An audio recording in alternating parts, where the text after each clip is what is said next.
Okay, hello chess players. In this video, I'm going to talk about what I think are some of the most persistent types of opening traps that win games quickly in chess.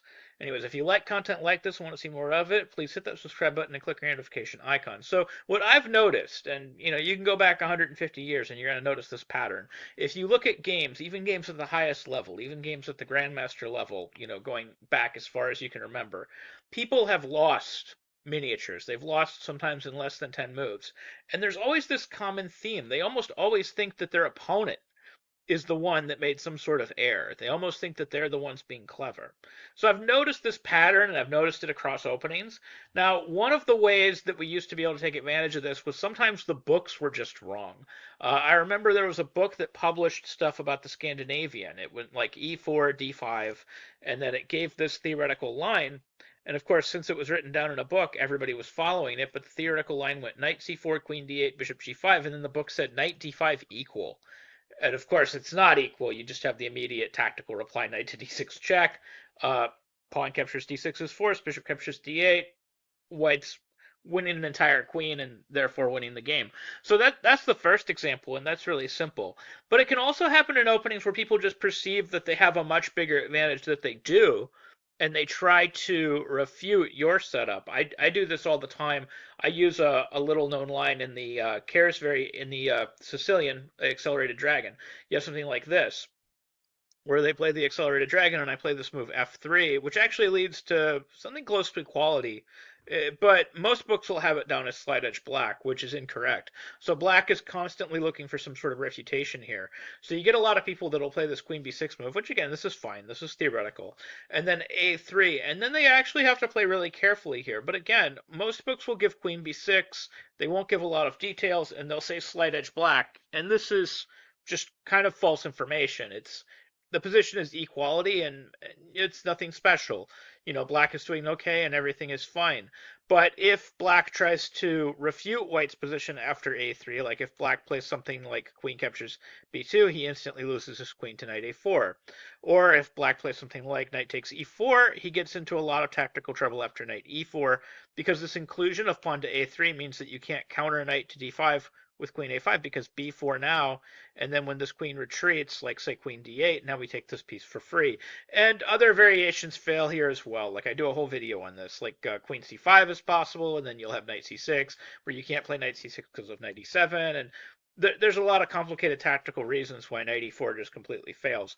But once knight e4 gets played, the position is decisive advantage white in every line. I think one of my favorite continuations is this particular continuation, where you play like knight e7, king h8, takes, and then we have something like castles. And white's up a whole piece here and just continues with the assault. I've had a lot of games continue with like d6 here, and then like bishop d4, and white's up a whole piece, and white clearly has some sort of decisive advantage here.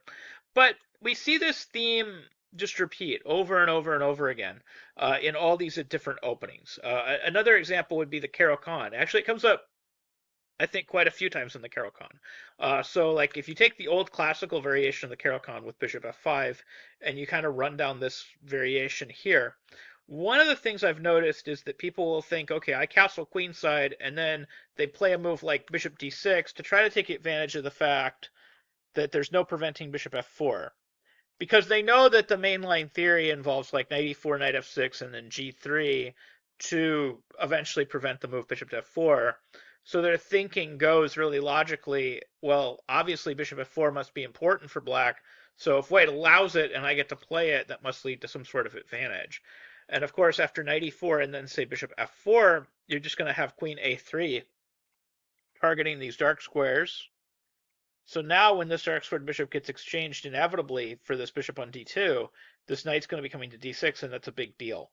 So it's actually black that's pushed himself into his own trap and not the other way around.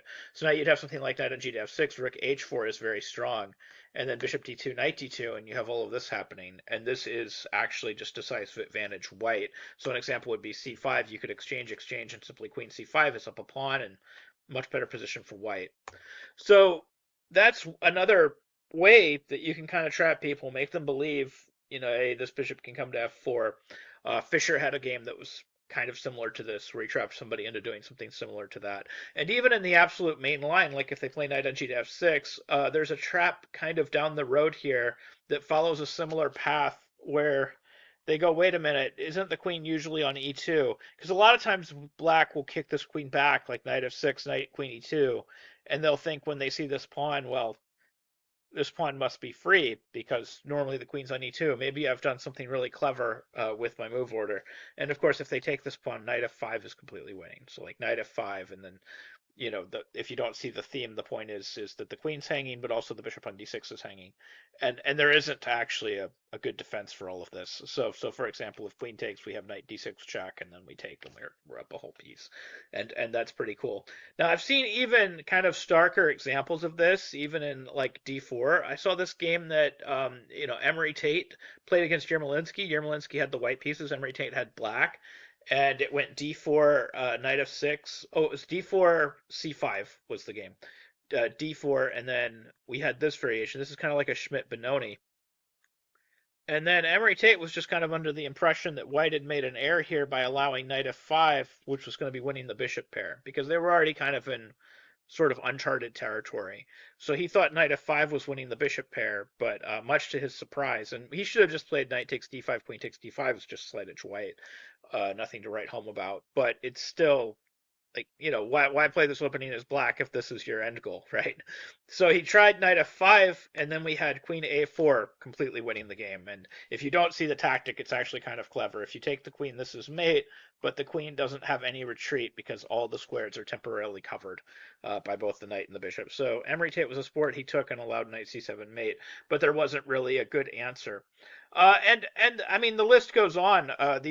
These different traps. I could just keep naming traps, that happen in all these different openings. In D4, it happens a lot. I've noticed with people that just want to play the position slow, like you'll play A3 and they won't realize that this basically demands that they play something more aggressive, like either bishop A6 followed by bishop B7 or D5. So they'll just continue to play passive, thinking nothing will go wrong. And then, of course, D5 is a major advantage for white. So, taking advantage of people's modes of thinking of how the opening is supposed to go, taking advantage of people thinking just in systems, I'm always going to play the same system no matter what, taking advantage of people thinking that they already have an advantage when they don't, or the position is already equal when it isn't.